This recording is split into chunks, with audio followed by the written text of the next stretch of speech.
Hi, my name is MJ Norquist, and the four propositions I chose were 26, 27, 29, and 31. Prop 26 is sports betting at casinos. It authorizes new types of gambling, allows federally recognized Native American tribes to operate roulette, dice games, and sports betting on tribal lands. The pros of Proposition 26 are as followed. Uses the money to fund gambling programs.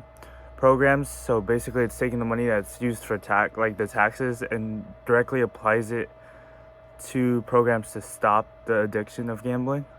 It authorizes private lawsuits to enforce other gambling laws. The cons of Prop 26: it raises 10% on sports betting, also makes it illegal to sports bet if you're under the age of 21. Personally, I would vote no on Prop 26 because I actively sports bet, and me being 18, it would make it illegal for me to do it. Prop 27 is online sports betting. It authorizes online and mobile sports betting for anyone above the age of 21. A pro of Proposition 27 is 85% of the taxes goes directly to homelessness programs, and the other 15 go to non-participating tribes. And those non-participating tribes are the ones who don't have casinos, so they usually have less funding. A con of Prop 27 would be it imposes 10% tax on sports betting.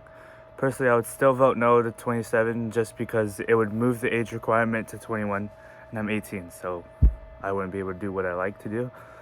Proposition 29 is kidney dialysis. It increases the security and safety of those who rely on dialysis clinics by having them disclose the information and have informed and trained personnel on site.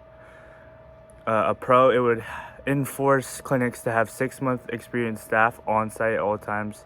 Requires clinics to report illnesses and diseases related to dialysis, and it prohibits clinics from turning people away based off their income.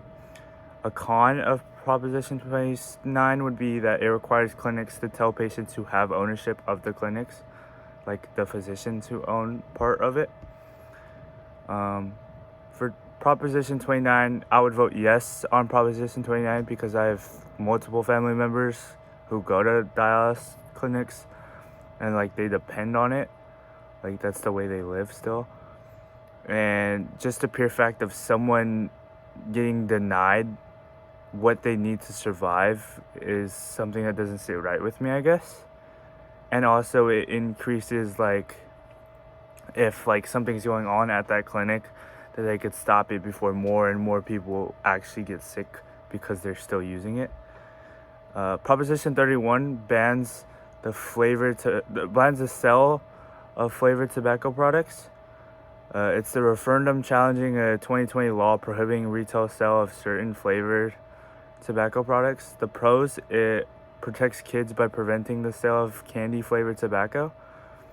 Another pro is that it saves lives and saves taxpayers' monies by preventing tobacco related health expenses based on kids building into addiction, and suddenly they get bad, and suddenly more something happens to them, they end up in the hospital, or they need help with all the healthcare that comes with being an addict and what happens to you and how tobacco affects you. And the cons of it would be it benefits criminal gangs by having them make more money because people still try it. They still want to buy it, so they'll go to them, which increases the crime rates as well.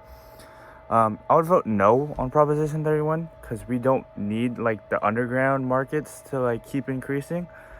But on the flip side, we do need to slow the roll of it, especially break down on how younger kids are getting it because they shouldn't be able to get it.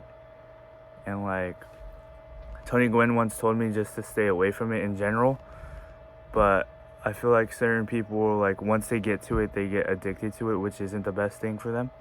But hopefully we can find another alternative than having gangs be able to make more money and more profit off of it.